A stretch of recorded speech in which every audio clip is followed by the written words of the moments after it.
There was no fear at all for me when he told me that he was choosing Sri Lanka. Absolutely not.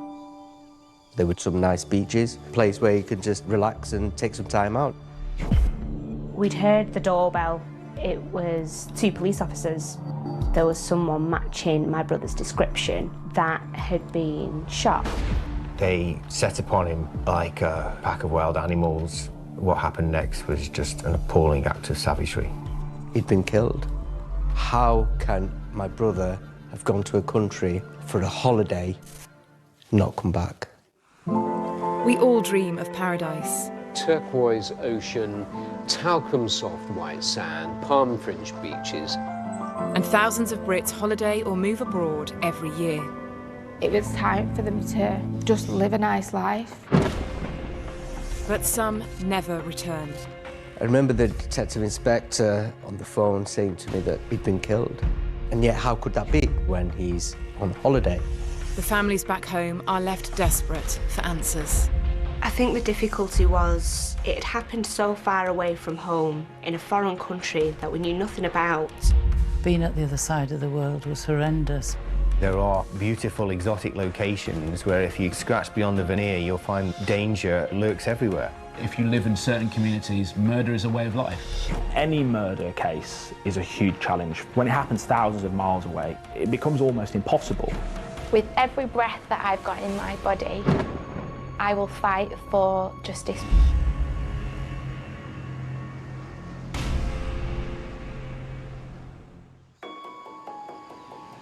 Known as the Emerald Isle, Sri Lanka lies in the Indian Ocean in South Asia.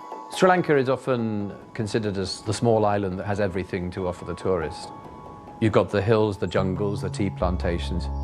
You've got the ruined ancient cities. The place is a feast for the senses. And then in the south, you've got the seemingly unending coastline, the breakers, the blue sea. If you looked at it purely through the lens of holiday brochures, then I guess you would assume that it was a veritable paradise. It could be your dream holiday. Many tourists who go there will, however, maybe not be aware that recent Sri Lankan post-independence history has also been marked by conflict. Sri Lanka's been through terrible civil wars. It was known to have horrific human rights abuses. Thousands of people had fled the island. There was corrupt government. There were some politicians who were no different to gangsters. So the idea that politicians could get away with murder, it was well known in Sri Lanka. Nonetheless, most of the tourists usually do have the holiday of a lifetime. It's relatively rare that a tragedy breaks out. Hoping to have a dream Sri Lankan holiday was 32-year-old Kuram Sheikh. My name's Nasser Sheikh. Kuram is my younger brother. We're siblings of 4, 2 sisters and 2 brothers. Kuram was born in 1979 and grew up in Rochdale, Lancashire.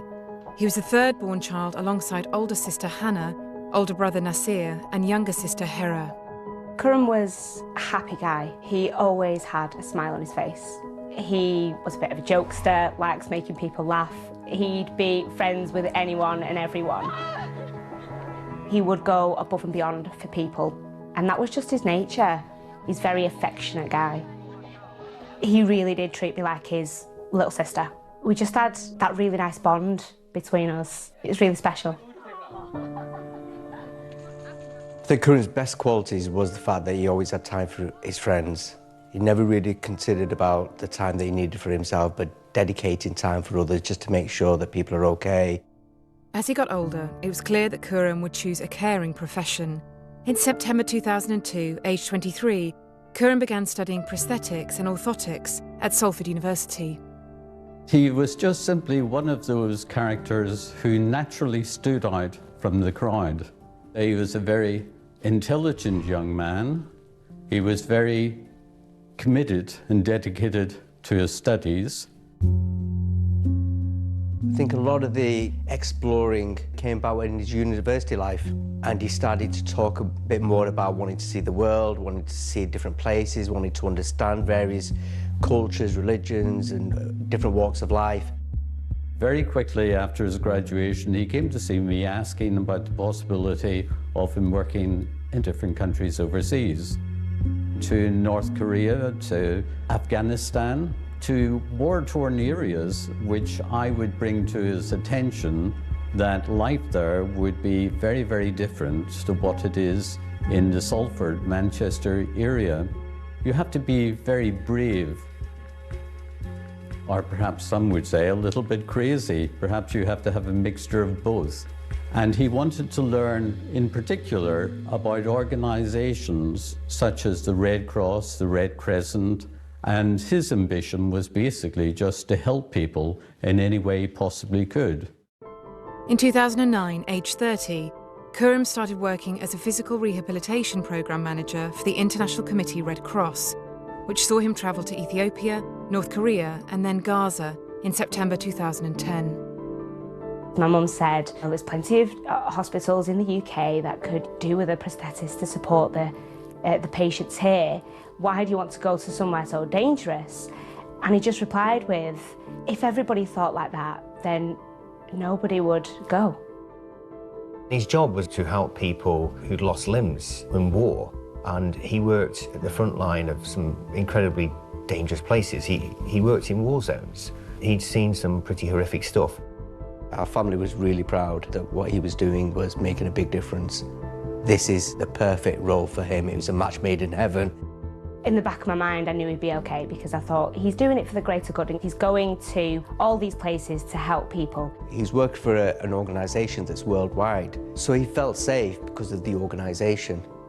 And then we felt safe because of that as well. In October 2011, the family got a surprise visit from Khurram at their home in Rochdale. He hadn't told anybody. That was the very first time where he just turned up at the airport, got a taxi to my mum and dad's and knocked on the door to say, I'm here. And he just came in and gave his mum and dad a hug and talked to them, and he saw me and he just gave me the biggest bear hug. It was just engulf you, and it was really, really nice. Khurram had told us that he was only staying for 4 days because he was going on holiday during the Christmas period. He told me that he was going to Sri Lanka. He'd been there once before, but only in the city, capital, Colombo. He wanted to go back, but more in the idyllic tourist areas. There was no fear at all for me when he told me that he was choosing Sri Lanka. Absolutely not, because he'd already been there once before. The conflict of war had been many years ago. Things had passed. And if anything, I felt that he was going into a safer area to where he was from where he was working. I don't think Sri Lanka was a place that you could say was truly safe for tourists. There were too many instances where tourists were being attacked, where there was a threat of violence, and there was, a growing sense that this wasn't, a country that quite sort of lived up to the image that was being projected in holiday brochures. Following his family visit, Khurram returned to Gaza for work, and on the 15th of December, he travelled to Sri Lanka to begin a 2-week break in the popular beach destination of Tangal on the southern coast. He showed me the place. There were some nice beaches, some nice scenery, a place where you could just relax and take some time out. He initially had planned going on his own to Sri Lanka, but decided to go with a travel companion to spend that few more days. So, a beautiful little tour of my room. So yeah, I'm gonna go down and have some food. Bye. After spending 9 days relaxing in his Sri Lankan resort, Khurram celebrated Christmas Eve by attending a party at the hotel bar. The next day, as the family were beginning their Christmas celebrations, there was some shocking and unexpected news. I was downstairs with Mum in the kitchen around 10:30 in the morning, preparing Christmas dinner. We'd heard the doorbell and it was 2 police officers, and the police officers told us that there was someone matching my brother's description that had been shot. I couldn't understand it. It didn't make sense. It's mistaken identity. It won't be him. It'll be someone that looks like him, but it won't be him. Because you're worried for them when they're working on the Gaza Strip, because it's dangerous. It's scary. Not when they've gone on holiday.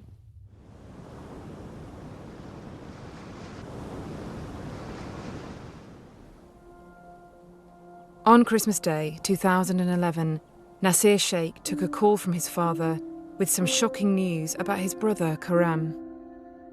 I remember vividly the day that I found out what had happened. Christmas Day morning. My dad had gave me a call. We'd already spent that morning opening Christmas presents. And I remember saying hello to him on the phone, and he said to me that I've got somebody here who wants to speak to you. The person I spoke to was a British detective inspector, and then told me what happened. He'd been killed. That's all he said. He never said why, where, or how. But he's died. I just remember gasping for air. I screamed. It was awful, awful. In a state of shock and disbelief, the family attempted to contact Khurram in Sri Lanka on his mobile phone. I'd sent some messages to Khurram. I tried to ring, but it wouldn't answer. It went straight through to voicemail. But in my head, it still didn't matter because I just thought, oh, he's busy. He'll get back to me when he's got a minute. And I can almost guarantee they'll ring tomorrow or they'll come over and they'll say, it's not your brother, we're really sorry. It's just someone that matched that description and it's not him. I remember my mum absolutely in tears, wanting to fly out there. She kept on saying to me, he's on his own, he's on his own, I need to be there. But we weren't there for him. And that was very difficult. As the new year approached, the family was still left in the dark about how Khurram had been killed. We had police officers that were assigned to our family who would be in touch regularly to check in, make sure we were okay, if there's anything that they could do to support us. And they would also feed back information from Sri Lanka. There was always two lines of communication. There was one through Interpol, which was between detectives and the police from the UK and the police in Sri Lanka.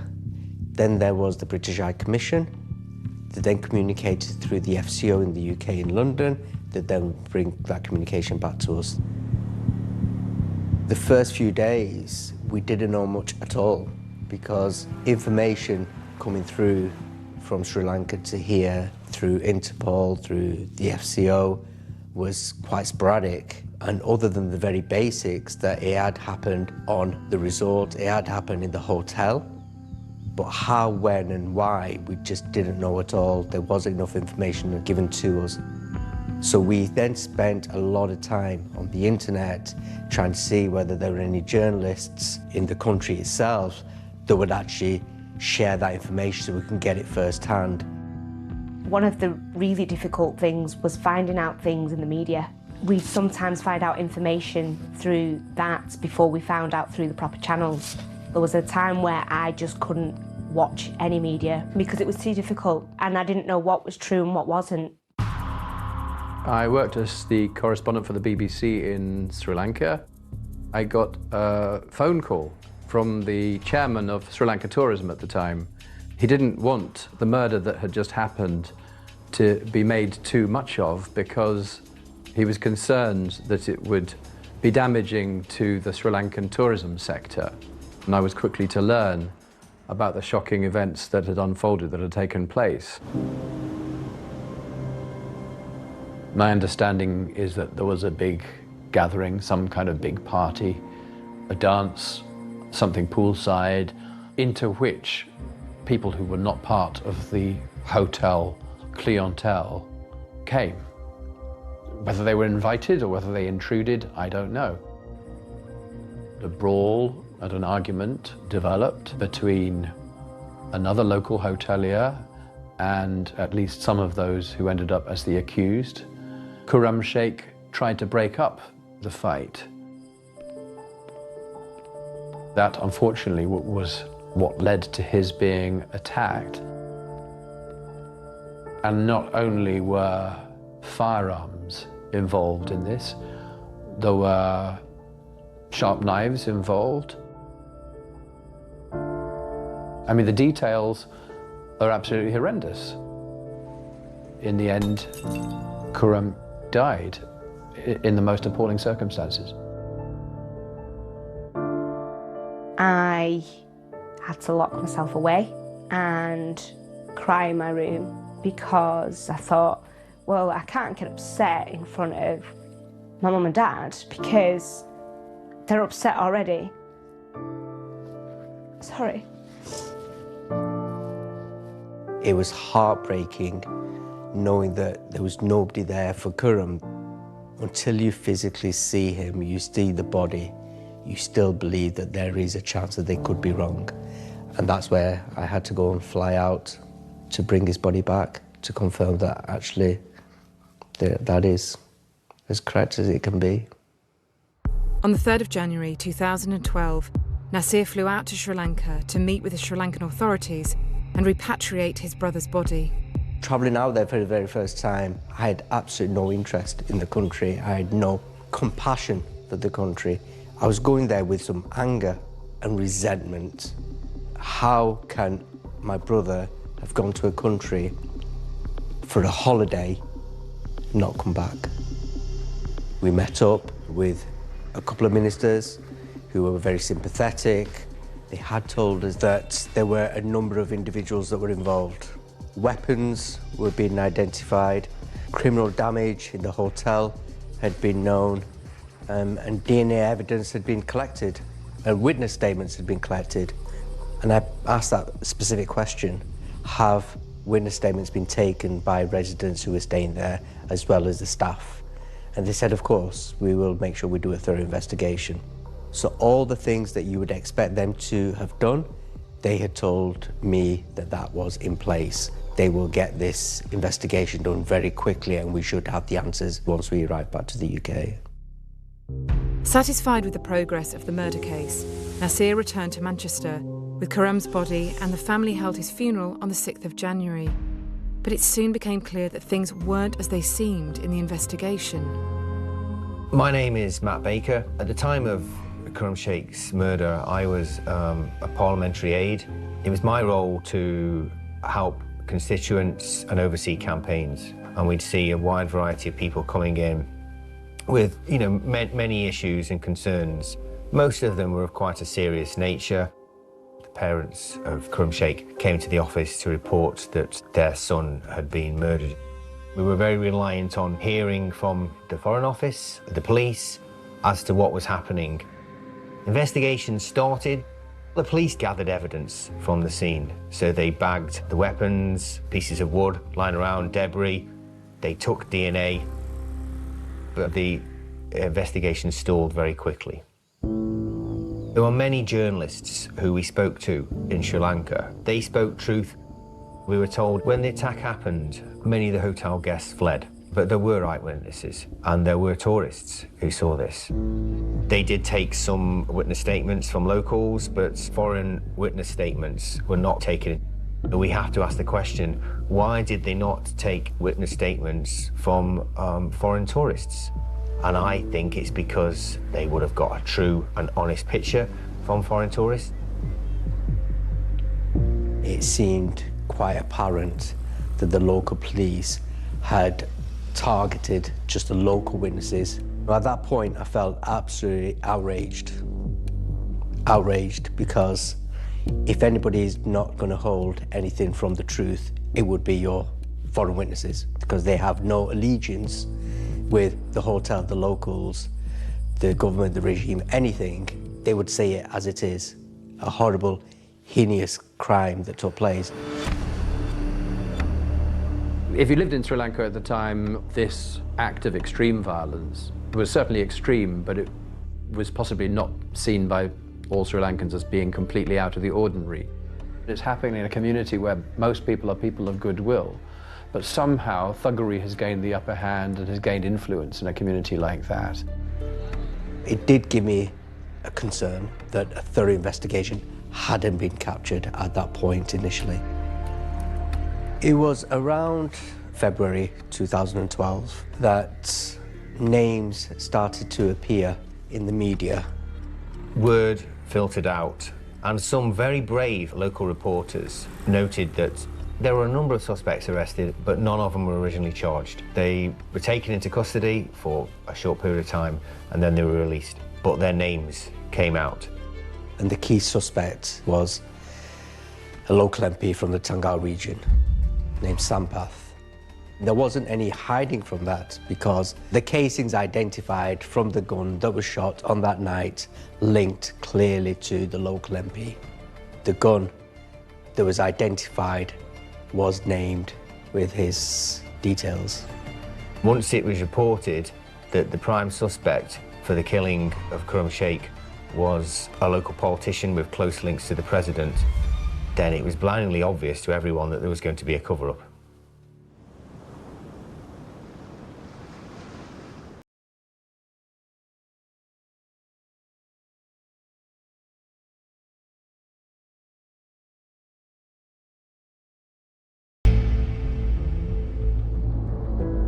At first, I couldn't really understand how a local MP had been involved in a crime.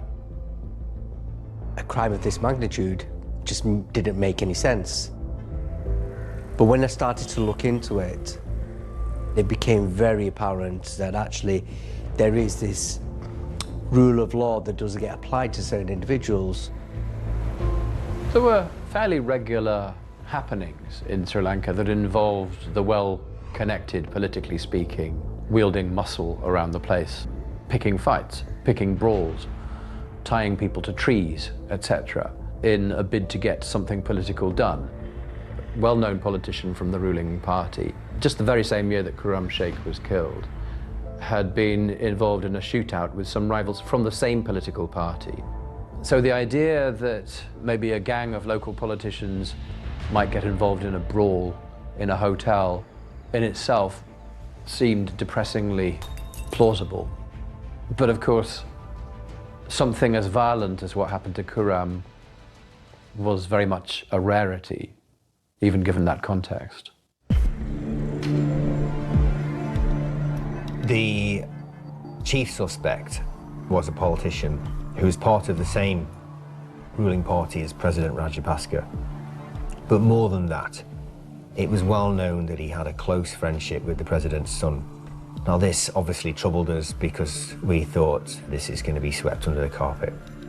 Around about February 2012, around 8 individuals had been known, with the local MP as being the key suspect.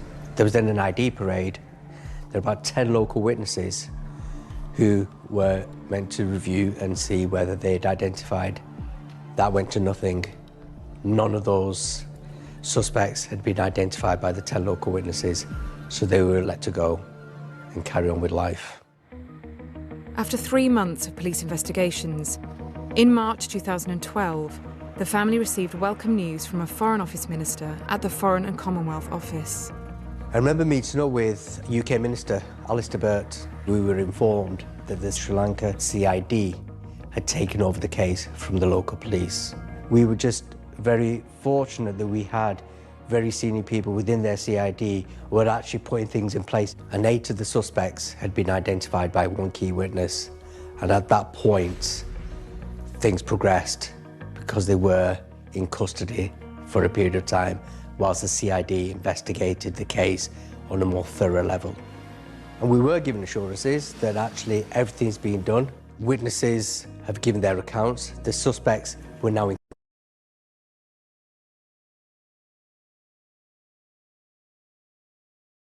custody, and the next steps is going to be a trial, and the UK are going to push for this. So that gave us a reasonable amount of confidence that actually it will be a matter of time where we can start getting some progress in a trial. The pre-trial hearing was held in December 2012. We heard that all suspects had been granted bail.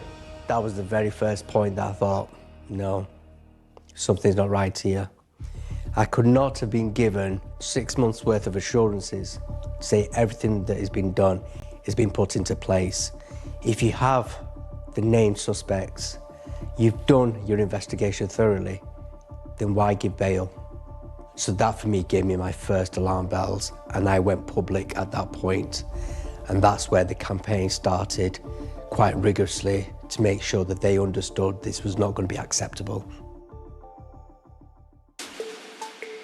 Nasser and the family realised that going through the normal channels, the mainstream channels to try and get justice wasn't working, that they needed to do something differently. The campaign was effectively three people. It was Rochdale's MP, it was myself and Nasser. Our plan, I suppose, initially was to try and generate as much media coverage as possible because it was an enormous scandal. I just could not believe the fact that a highly respected Red Cross worker, a British national, had been murdered by a politician with close ties to the president, a friend of the president's son, and somehow there was a sense that the suspects felt they could get away with that. The more stories we did on our news programmes, the more I think the public started to understand that what happened to Khurram was horrific, was brutal, but actually most importantly, that it could have happened to them. It could have happened to their son. It could have happened to their brother. Khurram was born and raised in Manchester. He was a Liverpool fan. He was someone that our viewers could relate to. And he'd gone on holiday and he'd not come back because he'd been brutally murdered. And I think the more the public heard that story, the more the campaign gathered momentum.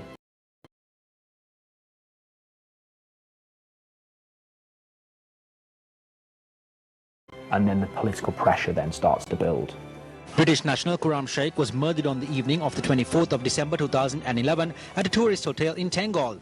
And we set to work lobbying other politicians to try and expedite justice and make sure that things sped up, because we could see quite early on there were lots of spanners being thrown into the works, so to speak, and there was a lot of effort being made on the part of the Sri Lankan authorities to try and hush this up.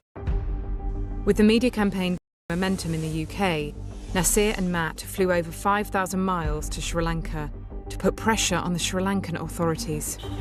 I remember when Nasser came to me and said they were going to go to Sri Lanka to try and see for themselves on the ground what was happening, or more importantly, what was not happening. And so we asked him to keep a video diary for us. Friday morning, so town officer ready to go to Sri Lanka. I felt in all of this, the only way you build traction is to get out there, to be in the country, to show face, to prove that you are not taking this lying down. Because there's only so much you can do from your own country, thousands of miles away. Back in 2011, something happened in this hotel on 25th of December. I know this story. That boy who died that day is my brother. It was terrifying knowing that he was going to a country where this devastating thing had happened to us. You know, my mum was like, I've lost one son, I can't lose another. When we went to visit there, many people questioned why we were trying to hold a Sri Lankan politician to account, because politicians could act with impunity, they could do horrific stuff. And for us as Brits, this was a huge culture clash, because at the time in Britain, there had been a politician who'd been jailed for lying about speeding points. That was the difference we were looking at.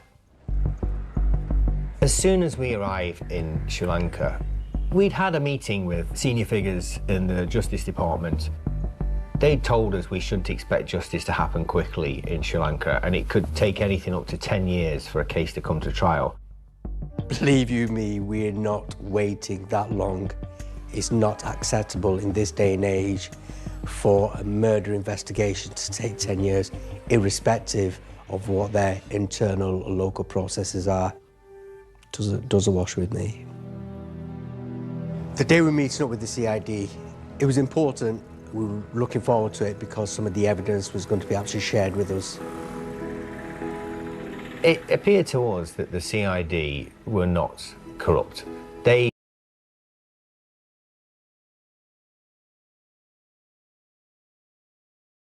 were there to uphold the rule of law. They weren't there to protect cronies. But we knew there were still political elements which were determined to interfere. But it's quite clear there was corrupt government, and what happened next was just an appalling act of savagery. The men started to attack Khurram. They set upon him like a pack of wild animals. They started to beat him.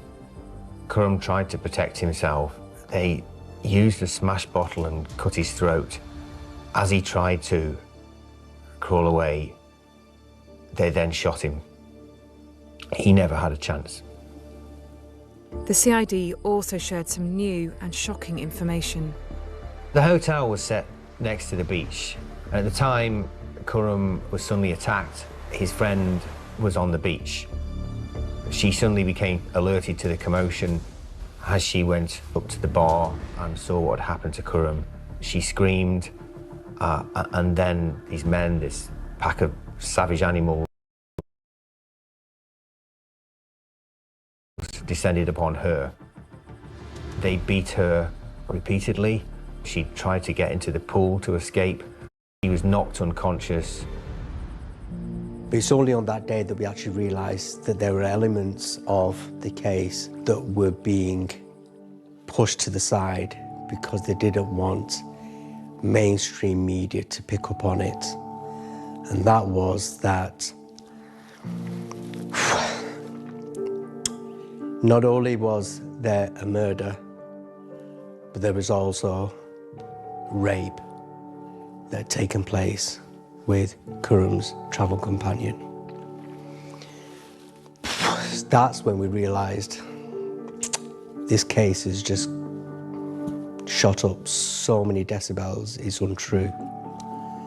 And then when you realise that actually the local police most likely were going to hide some of this because this was just going to really jeopardise people travelling over. And I promised then to myself and my family that not only will I get convictions brought for my brother, I will make sure that the convictions of rape will be brought. In them first 12 months, as much as I'd lost my brother, I was always concerned there are other tourists travelling out there that are at risk. And when somebody's granted bail, not only are they continuing living their lives, there's a risk associated to those individuals being back out.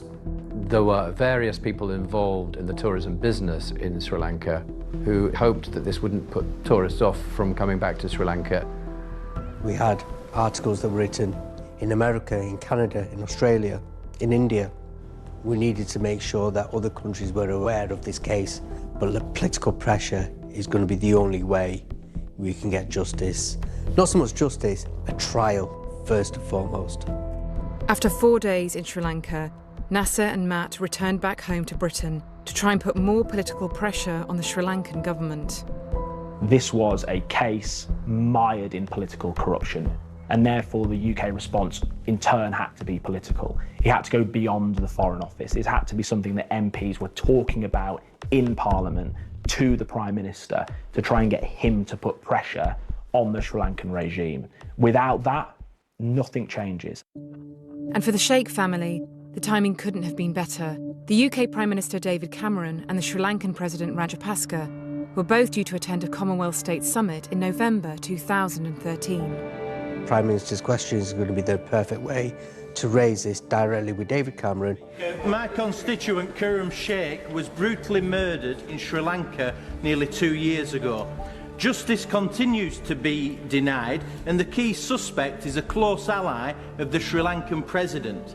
Is the Prime Minister comfortable meeting this president at the Commonwealth Heads of Government Summit next month, and what will he say to him? Well, I'm grateful for the honourable gentleman's question. We should not hold back in being very clear about those aspects of the human rights record in Sri Lanka that we're not happy with. And if he gives me the details of that case, I will make sure those points are properly made. What happens in Sri Lanka in 2013 at the Commonwealth Heads of Government Summit changes everything. There are questions being asked about their human rights record, about political corruption, and Sri Lanka has to answer. The world is looking at its president. And so when the case of Khurram Sheikh is raised with the Sri Lankan authorities, they almost have no choice but to start to change their position. And you quickly start to see progress. After all this time, a court date is set. And you start to see, for the first time really in this campaign, hope. Hope that justice may just be delivered.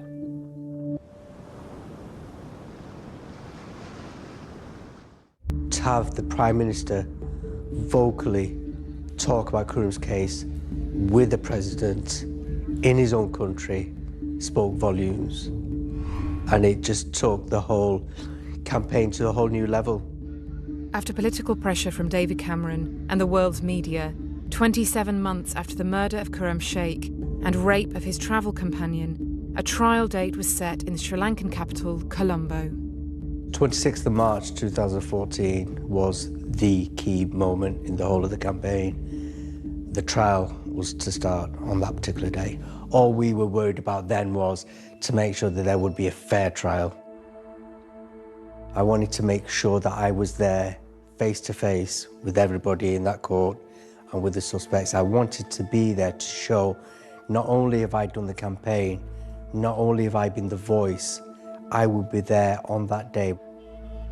Khurram's companion also flew out and was given 24/7 surveillance by the CID, understandably, as a key witness. That last journey that I made was quite difficult. I was certainly the one point when I was quite scared, actually, arriving in Sri Lanka, because I thought, if anybody's going to do anything, now is the point, because I'm on my own. You know, it's that last hurrah, isn't it? He was staying at a hotel that was fully protected, and that when he was moving from A to B, that there was always security with him, so we know that he was safe. When we eventually found out that the trial was starting, it was a huge deal. It was almost like, finally, they're listening to us. As the trial for Khurram's murder got underway, it was clear that the justice system in Sri Lanka worked differently to that of the UK. The local witnesses were being threatened.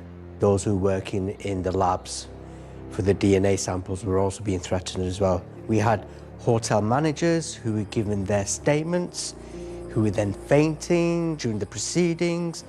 We had one person who was contradicting his statements from 2 years ago. And you kind of thought, whilst we've got a trial here, it could well be a sham.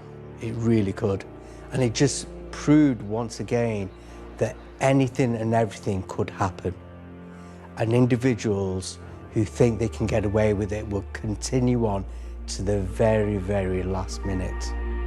I think anyone wanting to testify against any powerful politician in Sri Lanka, well-connected politician, would think twice, because they might fear the consequences if they did so. So there is a context in which people are often afraid to speak out against the powerful, against those accused of criminality.